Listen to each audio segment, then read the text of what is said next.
एका शहरामध्ये एक गरीब माणूस राहत होता. सोमनाथ असे त्याचे नाव होते. नोकरी शोधण्यासाठी तो राजधानीमध्ये गेला. त्याने अनेक ठिकाणी चौकशी केली, परंतु त्याला काही नोकरी मिळाली नाही. शेवटी तो नोकरी शोधून कंटाळला. मग त्याने एक धाडसी योजना आखली. तो एका सोनाराकडे गेला. त्याने एक मोहर बनवायचे आहे असे त्या सोनाराला सांगितले. सोनाराच्या मदतीने त्याने एक मोहर बनवून घेतली. ती मोहर घेऊन तो न्यायालयाच्या बाहेर बसू लागला.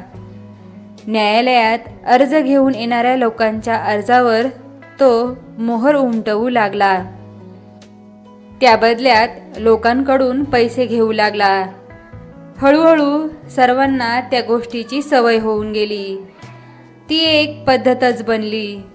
कचेरीतल्या कारकुनांना वाटले की ती एक सरकारी मोहर आहे. असे बरेच दिवस गेले. सोमनाथने लोकांकडून बरेच पैसे साठवले, परंतु त्याच्या मनात भीती असे की आपली फसवेगिरी उघडकीला आली तर. अचानक त्याला एक उपाय सुचला. त्याने अर्जदारांकडून 1 रुपया वसूल करण्याऐवजी 2 रुपये वसूल करू लागला आणि तो 1 रुपया स्वतःकडे ठेवी आणि दुसरा वेगळ्या पेटीत जमा करत असे. एक दिवस सोमनाथ खूप आजारी पडला आणि तो न्यायालयात जाऊ शकला नाही. त्यामुळे कोणाच्याच अर्जावर शिक्का तो मारू शकला नाही. त्यामुळे कोणाच्याच अर्जावर शिक्का नव्हता. त्यामुळे कचेरीतले कामगार कारकून म्हणू लागले की यावर सोमनाथचा शिक्का नाही, आम्ही अर्ज घेणार नाही.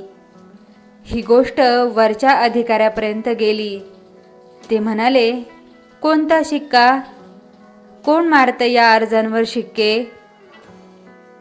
त्यांनी सर्व जुने अर्ज तपासून पाहिले तर त्यावर राजाचं आंधळं सरकार, सोमनाथची मोहर अशी अक्षरं आढळून आली.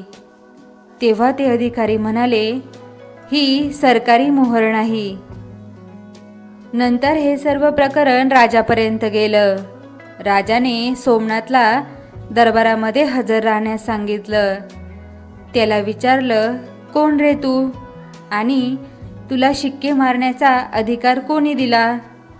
सोमनाथने राजाला सांगितले की महाराज, मला खूप फिरून देखील नोकरी मिळाली नाही, म्हणून मी ही शक्कल लढवली.